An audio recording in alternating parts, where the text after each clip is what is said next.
जैसे जैसे कर दिया चालू, जैसे जैसे टाइम बढ़ रहा है वैसे वैसे जो कार्यकर्ता है उनकी भी धड़कनें तेज हो गई हैं और राव राजेंद्र सिंह जो भाजपा के लगातार अब बढ़त बनाए हुए हैं, ऐसे में कार्यकर्ता जो मीडिया प्रभारी है सुभाष जी, उनसे बात करते हैं।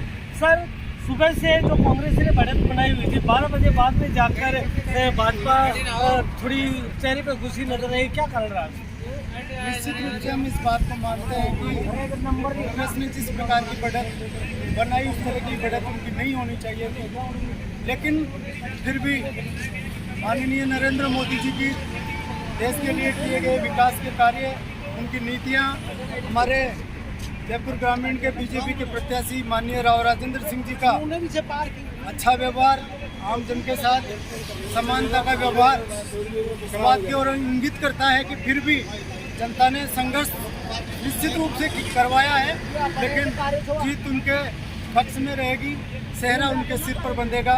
चाहे हमारी जीत कम अंतर से हो, लेकिन हमारी जीत होने वाली है, इसमें कोई संदेह नहीं।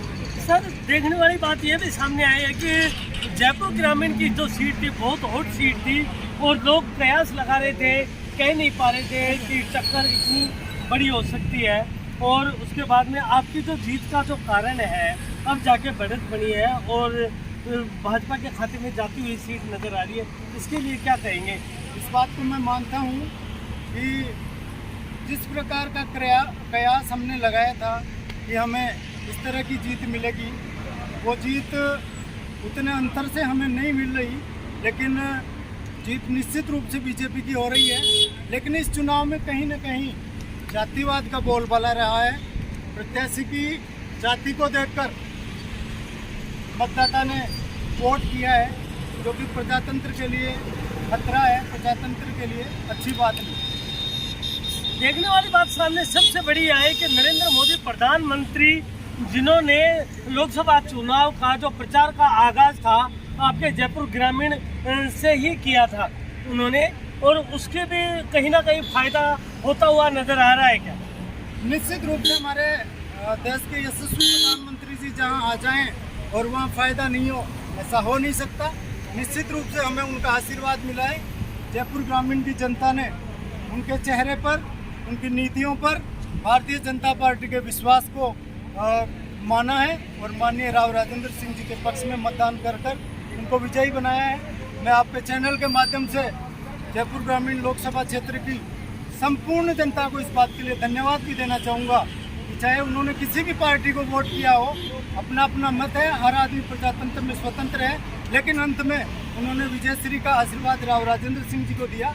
इसके लिए मैं तमाम ग्राम लोकसभा क्षेत्र की जनता का आभार व्यक्त करूंगा, उनको धन्यवाद।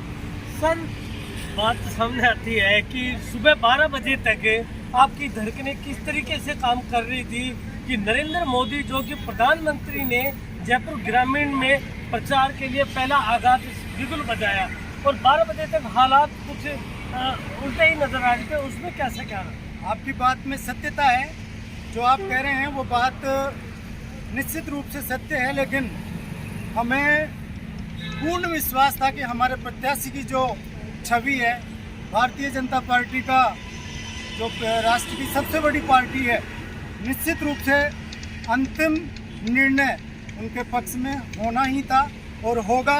मैं परमपिता परमेश्वर को भी मानता हूँ।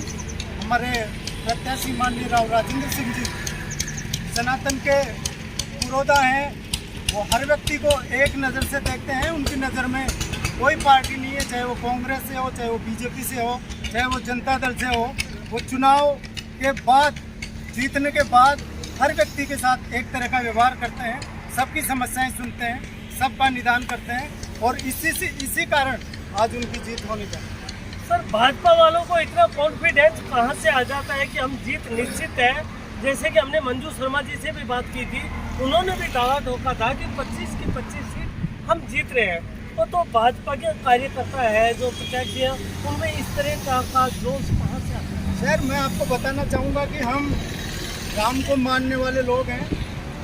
इस सृष्टि का निर्माण भगवान राम के आशीर्वाद से हुआ है और जिनके साथ भगवान राम का आशीर्वाद हो, 500 साल से जो मुद्दा चल रहा था उसका निदान हमारे यशस्वी प्रधानमंत्री माननीय नरेंद्र मोदी जी ने किया।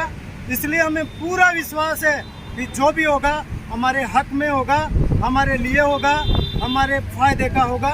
इसलिए हम मानते हैं कि हमारे देश के प्रधानमंत्री माननीय नरेंद्र मोदी जी बहुत अच्छे बहुमत से तीसरी बार हैट्रिक लगाएंगे, प्रधानमंत्री बनेंगे और देश की जो बची हुई समस्याएं हैं उनका भी निदान करेंगे और उस देश की सबसे बड़े लोकतंत्र की उस संसद में हमारे राव राजेंद्र सिंह जी भी बैठकर अपना योगदान देंगे। हमें राम पर पूरा विश्वास है, इसलिए हम दावे से कह रहे हैं कि हमारी पार्टी की विजयश्री होनी निश्चित है। सर, आपने एक नारा और दिया था कि इस बार 400 पार, तो उसको किस तरीके से सिद्ध करेंगे? क्या 400 पार करेंगे? 400 पार नहीं करेंगे तो हम 400 के आसपास जाएंगे। पूर्ण बहुमत हमारे को मिल रहा है, मिलेगा। 400 पार हो सकता है, उसमें 10-20 सीटें कम हो जाएं, कोई बड़ी बात नहीं है। लेकिन इस हिंदुस्तान की सल्तनत पर तीसरी बार नरेंद्र मोदी फिर से बैठेंगे। भारतीय जनता पार्टी की नीतियों का राज फिर से होगा। और ये थे हमारे साथ में भाजपा के जो मीडिया प्रभारी थे सुभाष जी, इनसे हमने बात की और उन्होंने 12 बजे बाद में जाकर इनको कुछ चेहरे पे मुस्कान नजर आई है और इन्होंने कहा कि दावा किया है कि हम निश्चित हम जीत हासिल करेंगे। जयपुर के कॉमर्स कॉलेज से राज न्यूज कोटपुतली गिरिराज प्रसाद नायक की रिपोर्ट।